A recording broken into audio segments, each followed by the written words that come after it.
ನಮಸ್ಕಾರ. ನಾನು ನಿಮ್ಮ ಭಾಗ್ಯನಾರಾಯಣ ಬೊಗ್ಗವರಪು. ನೀವು ನೋಡ್ತಾ ಇದ್ದೀರಿ ಸುದ್ದಿ ಸರ್ಕಲ್.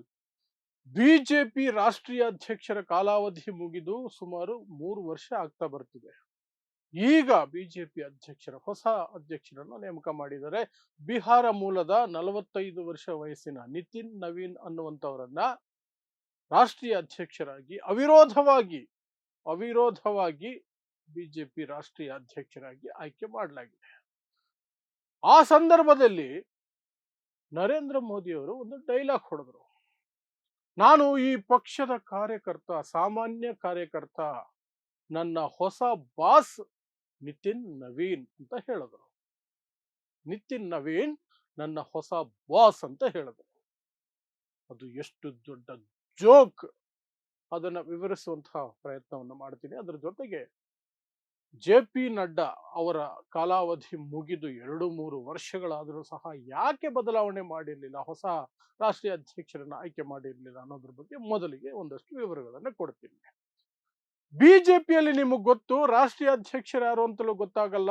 ಬಿಜೆಪಿ ಸರ್ಕಾರ ಇದೆಯಲ್ಲ ಮೇಲೆ, NDA ಸರ್ಕಾರ, ಅದರಲ್ಲಿ ಮಂತ್ರಿಗಳು ಯಾರು ಅನ್ನೋದು ಸಹ ಸಾಕಷ್ಟು ಜನಕ್ಕೆ ಗೊತ್ತಾಗಲ್ಲ. ರೈಲ್ವೆ ಮಂತ್ರಿ ಯಾರು ಅಂತ ಗೊತ್ತಾಗಬೇಕಾದ್ರೆ ರೈಲು ಅಪಘಾತ ಆಗಬೇಕು. ವಿಮಾನಯಾನ ಸಚಿವ ಯಾರು ಅಂತ ಗೊತ್ತಾಗಬೇಕಾದ್ರೆ ಇಂಡಿಗೋ ವಿಮಾನಗಳು, ಸಾವಿರಾರು ವಿಮಾನಗಳು ಕ್ಯಾನ್ಸಲ್ ಆಗಬೇಕು.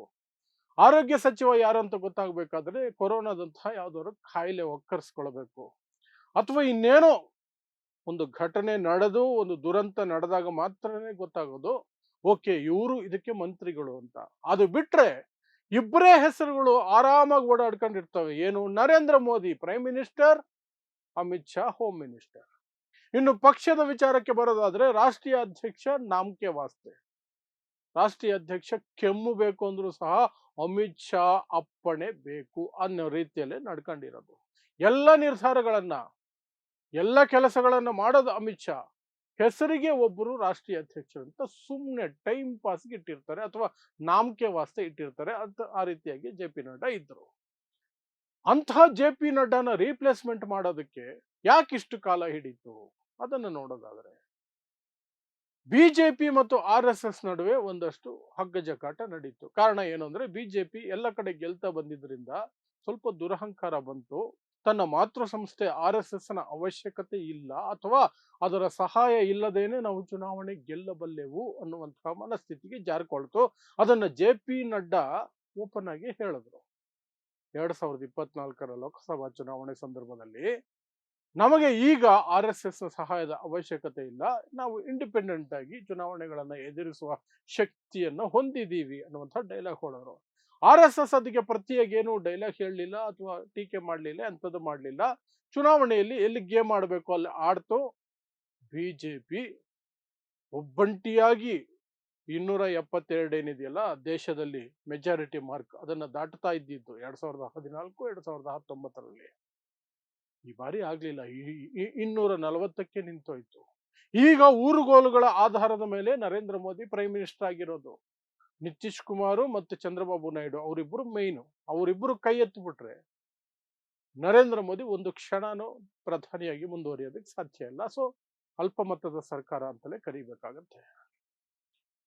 ಹೇಗಾಯ್ತು ಅಂದ್ರೆ, ನಾನು ಹೇಳದಂಗೆ RSS ಎಲ್ಲಿ ಕೈ ಕೊಡಬೇಕು ಅಲ್ಲಿ ಕೊಡ್ತು ಬುದ್ಧಿ ಕಲಿಸೋದಕ್ಕೆ. ಆ ನಂತರ ಎಚ್ಚೆತ್ಕೊಂಡಂತಹ ಬಿಜೆಪಿ RSS ಜೊತೆಗೆ ಮತ್ತೆ ಹೋಗಿ ಶರಣಾಗಿ, ಅವರು ಮುಂದೆ ಹೋಗಿ ಕಾಲ್ಗೋ ಕೈಗೋ ಬಿದ್ದು, ಆ ನಂತರ ಮಹಾರಾಷ್ಟ್ರ, ಹರಿಯಾಣ, ಬಿಹಾರ ಈ ಚುನಾವಣೆಗಳನ್ನ ಗೆದ್ದುಕೊಂಡು ಬಂದರು. ಆಸ್ ಯೂಶುವಲ್ RSS ಏನ್ ಸಹಕಾರ ಕೊಡಬೇಕು, ಯಾವ ದಾರಿಯಲ್ಲಿ, ಅಡ್ಡ ದಾರಿನೋ, ನೇರ ದಾರಿನೋ, ಸೊಂಟ ಸೊಟ್ಟ ದಾರಿನೋ, ಯಾವುದೋ ಒಂದು ದಾರಿ, ಆ ದಾರಿಯಲ್ಲಿ ಮಾಡೋದು ಸಪೋರ್ಟ್ ಗೆದ್ದುಕೊಂಡು ಬಂದಿದ್ದಾರೆ.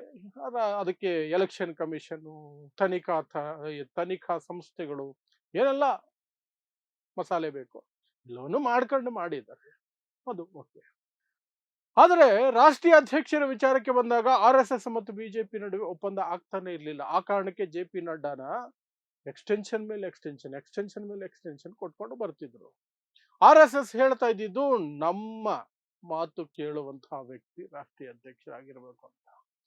ಬಿಜೆಪಿ ಲೆಕ್ಕಾಚಾರ, ನರೇಂದ್ರ ಮೋದಿ ಅಮಿತ್ ಶಾ ಲೆಕ್ಕಾಚಾರ ಅಂದ್ರೆ, ನರೇಂದ್ರ ಮೋದಿ ಮತ್ತು ಅಮಿತ್ ಶಾ ಹೇಳದಂತ ಕೇಳ್ಕೊಂಡು ಬಿದ್ದಿರುವಂತಹ ವ್ಯಕ್ತಿನೇ ರಾಷ್ಟ್ರೀಯ ಅಧ್ಯಕ್ಷ ಆಗ್ಬೇಕು. ಅವರ ಆಯ್ಕೆಗಳೇ ಆ ರೀತಿ ಇರ್ತಿತ್ತು. ಪ್ರತಿಯೊಂದು ವಿಚಾರದಲ್ಲಿ ಸಹ ಅಮಿತ್ ಶಾ ಮತ್ತು ನರೇಂದ್ರ ಮೋದಿ ಮಧ್ಯಪ್ರದೇಶದಲ್ಲಿ ಮೋಹನ್ ಯಾದವ್ ತಗೊಳ್ಳಿ ಮುಖ್ಯಮಂತ್ರಿ, ಮಾಝಿ ತಗೊಳ್ಳಿ ಒಡಿಶಾ, ಮತ್ತೆ ರಾಜಸ್ಥಾನದ ಮುಖ್ಯಮಂತ್ರಿ ಅವರು ತಗೊಳ್ಳಿ, ಇವರೆಲ್ಲರನ್ನು ಸಹ ಅವ್ರ ಹೆಸರುಗಳೇ ಯಾರಿಗೂ ಗೊತ್ತಿಲ್ಲ. ದೆಹಲಿ ರೇಖಾ ಗುಪ್ತಾ ಅವ್ರ ಹೆಸರುಗಳೇ ಹೆಚ್ಚಾಗಿ ಅವ್ರ ಪಾರ್ಟಿಯಲ್ಲೇ ಗೊತ್ತಿರ್ಲಿಲ್ಲ, ಅಂತವನ್ನ ತಗೊಂಬಂದು ಮುಖ್ಯಮಂತ್ರಿಗಳನ್ನಾಗಿ ಮಾಡಿದ್ರು. ಯಾಕೆ? ಅವ್ರಿಗೆ ಯಾವುದೇ ಹೋಲ್ಡ್ ಇರಲ್ಲ ಪಾರ್ಟಿ ಮೇಲೆ. ಅಮಿತ್ ಶಾ ಮತ್ತು ನರೇಂದ್ರ ಮೋದಿ ಏನ್ ಹೇಳ್ತಾರೋ ಅದನ್ನು ಕೇಳ್ಕೊಂಡು ಬಿದ್ದಿರ್ತಾರೆ. ಅಷ್ಟೇ ಅರ್ಹತೆ ಬೇಕಾಗಿರೋದು. ಆ ಅರ್ಹತೆ ಆಧಾರದ ಮೇಲೆ ಆಯ್ಕೆ ಮಾಡ್ತಿದ್ರು. ಅದೇ ರೀತಿ ರಾಷ್ಟ್ರೀಯ ಅಧ್ಯಕ್ಷರನ್ನು ಸಹ ಅದೇ ಅರ್ಹತೆ ಇರುವವರೇ ಬೇಕು ನಮಗೆ ಅಂತ ಇವ್ರು ಪಟ್ಟಿಡಿದಿದ್ರು. RSS ಅದೆಲ್ಲ ನಡೆಯೋದಿಲ್ಲ, ನಮ್ಮಿಂದ ಹುಟ್ಟಿರೋದು ನಿಮ್ಮ ಪಕ್ಷ, ಹಾಗಾಗಿ ನಮ್ಮ ಮಾತು ಕೇಳೋರು ಅಥವಾ ನಮ್ಮ ಆಯ್ಕೆನೇ ರಾಷ್ಟ್ರೀಯ ಅಧ್ಯಕ್ಷ ಆಗ್ಬೇಕು ಅಂತ ಆ ಅಗ್ಗ ಜಗ್ಗಾಟದಲ್ಲಿ ಹಾಗೂ ಹೀಗೂ ಮಾಡಿ ಈಗ ಇವರನ್ನ ಮಾಡಿದ್ದಾರೆ, ನಿತಿನ್ ನವೀನ್ ಅವರನ್ನ. ಸೊ ನಿತಿನ್ ನವೀನ್ ಅವರು ಯಾವರ ಆಯ್ಕೆ ಅನ್ನೋದಾದ್ರೆ RSS ಸಹ ತೃಪ್ತಿ ಪಡುವಂತಹ ವ್ಯಕ್ತಿ ಅಂತ ಹೇಳಲಾಗ್ತಿದೆ. ಆದರೆ ಯಥಾ ಪ್ರಕಾರ JP ನಡ್ಡಾ ರೀತಿಯಲ್ಲಿಯೇ ಪ್ರತಿಯೊಂದು ನಿರ್ಧಾರವೂ ಸಹ ಅಮಿತ್ ಶಾ ತಗೊಳ್ಳೋದು, ಮೋದಿ ಮತ್ತು ಅಮಿತ್ ಶಾ ಮಾತಾಡಿ ಅಮಿತ್ ಶಾ ನಿರ್ಧಾರ ಪ್ರಕಟ ಮಾಡೋದು, ಇವರು ಸುಮ್ಮನೆ ನಾಮಕೆ ವಾಸ್ತೆ ಒಂದು ರಾಷ್ಟ್ರೀಯ ಅಧ್ಯಕ್ಷ. ಆ ರೀತಿ ನಾಮಕೆ ವಾಸ್ತೆ ರಾಷ್ಟ್ರೀಯ ಅಧ್ಯಕ್ಷರನ್ನ ಅವಿರೋಧವಾಗಿ ಆಯ್ಕೆ ಮಾಡಿ ಅದು ಅವರಿಗೆ ಪದಗ್ರಹಣ ಕಾರ್ಯಕ್ರಮ ಅಂತೊಂದು ಮಾಡಿ ಆ ಸಂದರ್ಭದಲ್ಲಿ ನರೇಂದ್ರ ಮೋದಿ ಅವರು ಈ ಡೈಲಾಗ್ ಹೊಡೆದಿದ್ದು ಏನು, ನಾನೊಬ್ಬ ಸಾಮಾನ್ಯ ಕಾರ್ಯಕರ್ತ ಪಕ್ಷದಲ್ಲಿ, ನನ್ನ ಹೊಸ ಬಾಸ್ ನಿತಿನ್ ನವೀನ್, ನನ್ನ ಹೊಸ ಬಾಸ್ ಇವರು ಅಂತ ಡೈಲಾಗ್ ಹೊಡೆದರು. ನರೇಂದ್ರ ಮೋದಿ ಈ ನಿತಿನ್ ನವೀನ್ ಹೇಳಿದ ಮಾತು ಕೇಳ್ಬಿಡ್ತಾರೆ ಅಂತ ಯಾರಾದ್ರೂ ನಂಬುದ್ರೆ ಜಗತ್ತಲ್ಲಿ ಯಾರಾದ್ರೂ, ಅವರಷ್ಟು ಹುಚ್ಚರು ಮೂರ್ಖರು ಇನ್ನೊಬ್ರು ಇರೋದಕ್ಕೆ ಸಾಧ್ಯನೇ ಇಲ್ಲ. ನರೇಂದ್ರ ಮೋದಿ ಮತ್ತು ಅಮಿತ್ ಶಾ ಇವರನ್ನ ರಾಷ್ಟ್ರೀಯ ಅಧ್ಯಕ್ಷರು, ಇವ್ರು ಹೇಳ್ದಂಗೆ ನಾವು ಕೇಳಬೇಕು ಅಂತ ಒಪ್ಕೊಂಡು ಹೋಗೋದಾದ್ರೆ ಅದರಷ್ಟು ದೊಡ್ಡ ಜೋಕ್ ಏನೂ ಇಲ್ಲ. ಅದಕ್ಕಾಗಿ ನಾನು ಅದನ್ನ ಜೋಕ್ ಅಂತ ಕರೆದಿರೋದು, ಅತಿ ದೊಡ್ಡ ಜೋಕ್ ಅದು. ಅದರ ಕುರಿತಾಗಿ ಒಂದು ಕಾರ್ಟೂನ್ ಬಂತು. ಆ ಕಾರ್ಟೂನ್ ಅಲ್ಲಿ ಹಿಂದ್ಗಡೆಯಿಂದ ಹಾಕಿರೋದು, ಮುಖಗಳು ಹಾಕಿಲ್ಲ, ಹಿಂದ್ಗಡೆಯಿಂದ ಹಾಕಿದ್ದಾರೆ. ಬಟ್ ಯಾವ ವ್ಯಕ್ತಿಗಳು ಅನ್ನೋದು ಸ್ಪಷ್ಟವಾಗಿ ಅರ್ಥ ಆಗ್ತಿದೆ. ಅಮಿತ್ ಶಾ ನಿತಿನ್ ನವೀನ್ ಹೆಗಲ ಮೇಲೆ ಕೈ ಹಾಕೊಂಡು ಹೇಳ್ತಾ ಇದ್ದಾರೆ, ಅವರು ನಿನ್ನನ್ನ ಬಾಸ್ ಅಂತ ಕರೀಬಹುದು, ಒಪ್ಕೊಳ್ಬಹುದು, ಆದ್ರೆ ನಿನ್ನ ಮನಸ್ಸಿನಲ್ಲಿ ಅದು ಇರಬಾರ್ದು, ನಿನ್ನ ಮನಸ್ಸಲ್ಲಿ ನೀನು ನರೇಂದ್ರ ಮೋದಿ ಅವರಿಗೆ ಬಾಸ್ ಅನ್ನೋದು ಇರಬಾರ್ದು ಅಂತ ಹೇಳ್ಕೊಂಡು ಕರ್ಕೊಂಡು ಹೋಗ್ತಿರುವಂತಹದ್ದು.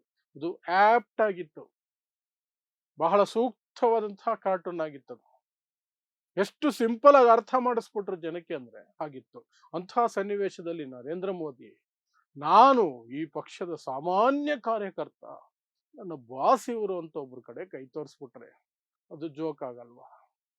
ಒಂದು ಫೋಟೋಗೆ ಅಡ್ಡ ತನ್ನ ಸೆಕ್ಯೂರಿಟಿನೇ ಬಂದ್ರು ಸಹ ತಡೆಯುವಷ್ಟು ತಾಳ್ಮೆ ಇಲ್ಲದಂತಹ ನರೇಂದ್ರ ಮೋದಿ, ಸೆಕ್ಯೂರಿಟಿನೇ ಬೈದು ಪಕ್ಕಕ್ಕೆ ತಳ್ಳುವಂತಹ ನರೇಂದ್ರ ಮೋದಿ, ತನ್ನ ಸಿಬ್ಬಂದಿ ಯಾರು ಅಡ್ಡ ಬರಬಾರ್ದು, ಫೋಟೋದಲ್ಲಿ ತಾನೊಬ್ಬನೇ ಇರಬೇಕು, ಬೇರೆ ಯಾರು ಇರಬಾರ್ದು, ಅಡ್ಡ ಬಂದ್ರೆ ಮುಗೀತು ಕಥೆ, ಕೈ ಹಿಡ್ಕೊಂಡು ಎಳೆದು ಪಕ್ಕಕ್ಕೆ ಹಾಕಿ ಬೈಯೋದೆ, ಮುಲಾಜೆ ಇಲ್ಲ. ಫೋಟೋ ಅಂದ್ರೆ ನಾನು ಅಂದ್ರೆ ಫೋಟೋ. ರೈಲುಗಳ ಉದ್ಘಾಟನೆಗೆ ರೈಲ್ವೆ ಮಿನಿಸ್ಟರ್ ಪಾಪ ಸುಮ್ಮನೆ ನಿಂತಿರ್ಬೇಕು, ನರೇಂದ್ರ ಮೋದಿನೇ ಬಾವುಟ ಆರಿಸ್ಬೇಕು. ರೈಲ್ವೆ ಮಿನಿಸ್ಟರ್ಗೆ ಏನು ಕೆಲಸ ಇಲ್ಲ, ರೈಲ್ ಬಿದ್ದಾಗ ಮಾತ್ರ ಒಂದ್ಸಲ ಮುಖ ತೋರಿಸ್ಬಿಟ್ಟು ಅಲ್ಲಿ ಹೋಗಿ ರೀಲ್ಸ್ ಮಾಡೋಂಥ ರೈಲ್ವೆ ಮಿನಿಸ್ಟರ್ ನಮಗಿರೋದು. ಆ ವೈಷ್ಣವ್ ಅವರು ಹೋಗಿ ರೀಲ್ಸ್ ಮಾಡಿ ಖುಷಿ ಪಟ್ಕೊಂಡು ಬರ್ತಾರೆ, ಅಪಘಾತದಲ್ಲೂ ರೀಲ್ಸ್ ಮಾಡ್ಕೊಂಡಿರ್ತಾರೆ ಅವರು. ಅಂತಹ ಮನಸ್ಥಿತಿಯ ವ್ಯಕ್ತಿ. ಯಾಕಂದ್ರೆ ಈ ದೇಶದಲ್ಲಿ ಅದನ್ನೆಲ್ಲ ನೋಡಿ ಓಟ್ ಹಾಕ್ತಿಲ್ವಲ್ಲ, ನೋಡ್ತಾ ಇರೋದೇ ಬೇರೆ, ಹಿಂದೂ ಮುಸ್ಲಿಂ ಅಷ್ಟೇ, ಅದು ನೋಡಿ ಓಟ್ ಹಾಕ್ತಿರೋದ್ರಿಂದ ಇವ್ರಿಗೆ ಯಾರಿಗೂ ಭಯ ಇಲ್ಲ. ಅದ್ರ ಜೊತೆಗೆ ಇಂತಹ ಜೋಕುಗಳು ಮಾಡ್ಕೊಂಡು ಓಡಾಡ್ತಿರ್ತಾರೆ.